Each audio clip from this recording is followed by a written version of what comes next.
میں بری ہوں اس سے جن جن کی تم عبادت کرتے ہو. اس طرح بہت ساری آیت ہیں سوائے رب العالمین کے. تو اس طریقے سے جو استثناء ذکر کرتے ہیں، باقی سب سے عداوت کا وہ اظہار کرتے تھے.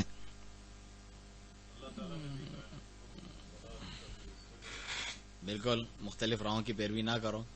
نبی صلی اللہ علیہ وسلم نے ہاتھ رکھ کے بتایا، سیدھی لکیر کھینچی اور کہا کہ یہ اللہ کی راہ ہے، اور یہ مختلف راہیں ہیں جن سے قرآن میں منع کیا ہے کہ وَأَنَّ هَذَا صِرَاطِي مُسْتَقِيمًا فَاتَّبِعُوهُ وَلَا تَتَّبِعُوا السُّبُلَ فَتَفَرَّقَ بِكُمْ عَنْ سَبِيلِهِ، کہ یہ میری سیدھی راہ ہے، دین کی اس پر چلتے رہو، مختلف راہوں کی پیروی نہ کرو، تمہیں میری راہ سے جدا کر دیں گی اللہ تعالیٰ کی راہ سے. تو یہ غلط بات ہے کہ سارے ہی صحیح ہو سکتے ہیں، کسی کو برا نہ کہو، اپنے کو نہ چھوڑو، دوسرے کو نہ چھیڑو، اپنے کو نہ چھوڑو وغیرہ، وہ بھی صحیح ہے یہ بھی صحیح ہے. اس طریقے سے نہیں ہوتا. ہم صحیح ہیں، حق پر ہیں، آپ باطل پر ہیں، یہ اللہ تعالیٰ نے آپ کو اپنانے کا حکم دیا ہے. اگر نہیں ہے آپ کے پاس اتنی بصیرت وغیرہ تو آپ یقین پر نہیں ہیں، یقین کے بغیر تو آپ کو جو ہے ایمان حاصل نہیں ہوگا. آپ پوری بصیرت اور یقین کے ساتھ اپنائیں کہ جس چیز پر میں ہوں وہ حق ہے. ہاں مجھے ثابت کریں آپ باطل میں ہوں، کوئی چیز غلطی ہے تو میں اس کو اپناؤں گا. وہ بھی نہ ہو اور آپ کہیں کہ جو دوسرے ہیں ان کو بھی قبول کر لو صرف لوگوں کو دکھانے کے لیے. اللہ کی یعنی ملامت کی پرواہ نہ کرو، لوگوں کی ملامت کی پرواہ کرو.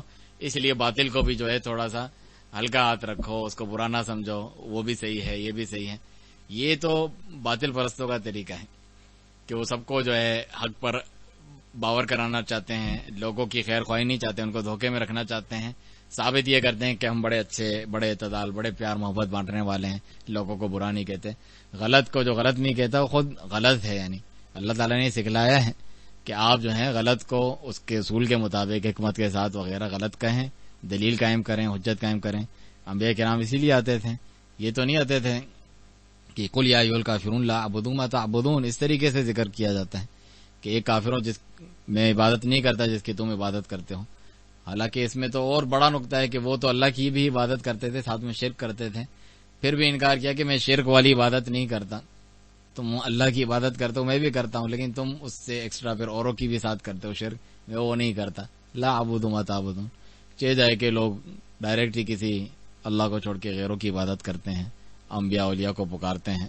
اس قسم کے جو شرکیات ہمارے یہاں عام ہیں، سجدے کرتے ہیں، رکوع کرتے ہیں، طواف کرتے ہیں، ان کی قبروں کا نظر نیاز منت مانتے ہیں، ان سے پناہ طلب کرتے ہیں، ان سے اللہ تعالیٰ کی طرح ڈرتے ہیں، محبت کرتے ہیں، استغاثہ فریاد کرتے ہیں. یہ ساری عبادت کی قسمیں ہیں. اور ہم پڑھتے ہیں لا الہ الا اللہ، اللہ کے سوا کوئی عبادت کے لائق نہیں. اور وہی آپ کا جو سب سے متاع عزیز تھی عبادت کا، وہ آپ نے غیر کو دے دیا، اللہ کو چھوڑ کے چاہے کسی بھی ہستی کو دیا، تو آپ نے شرک کیا. اور پھر بھی جو ہے وہ کلمہ پڑھتے ہیں، نہ اس کو ان کا معنی آتا ہے، اور آپ کہیں کہ سارے ہی صحیح ہیں، کسی کو برا نہ کہو، کسی کی غلطی نہ بتاؤ، تو پھر وہ اپنی اصلاح کیسے کرے گا؟ اگرچہ اسے اس وقت برا لگ رہا ہوتا ہے. انبیاء کرام بھی جب دعوت دیتے تھے ان کو برا لگ رہا ہوتا تھا، تکلیف ہو رہی ہوتی تھی. ہمارے معبودات، ہمارے رسم و رواج، باپ دادا وہ سب غلط تھے، ان کو برا کہہ رہے ہیں. لیکن اگر وہ ٹھنڈے دل سے اس کو سوچیں گے، غور کریں گے، تو وہ ان کی خیر خواہی چاہ رہے ہوتے تھے. اپنے اوپر مشقت لے کے، اپنے جو ہے دانت مبارک شہید کروا کے انگلیاں، اور جو ہے اپنے صحابہ کو، لیکن تم لوگوں کو، تم جیسوں کو جو ہے جہنم کی آگ سے بچا رہے تھے کہ تم ہمیشہ کے لیے جہنم میں نہ چلے جاؤ. دنیا کی زندگی عارضی تو ختم ہونے والی ہے.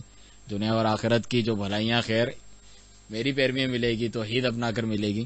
تو ہم جو ان کے طریقے پر چلنے والے ہیں، سنت اور سلف صالحین کے، تو ہم بھی یہی کرتے ہیں، چاہے لوگ برا بھلا ہمیں کہتے رہیں، ہمیں نہ مانیں، ہمیں برا بھلا کہیں، ہمیں گستاخ رسول، گستاخ اولیاء اور گھمنڈی سمجھیں کہ اپنے کو ہی سمجھتا ہے صحیح، باقیوں کو غلط سمجھتا ہے. آپ جب تک حق پر ہیں تو آپ جو ہے حکمت کے ساتھ حق کی دعوت دیتے رہیں. کسی ملامت والے کی ملامت کی پرواہ نہیں کریں، تو پھر اللہ کے گروہ والے ہوں گے، پھر اللہ آپ کی مدد کرے گا.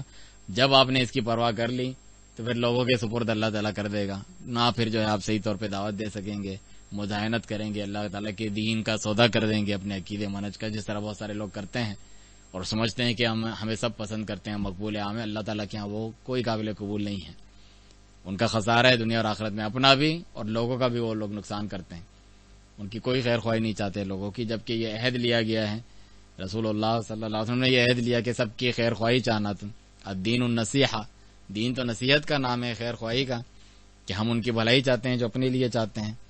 اس میں ساری چیزیں ذکر ہوئی، اللہ کے لیے، اس کے رسول کے لیے، اس کی کتاب کے لیے، ولی ائمۃ المسلمین و عامتہم، مسلمانوں کے حکمران اور عام عوام کے لیے بھی ہم خیر خواہی چاہتے ہیں.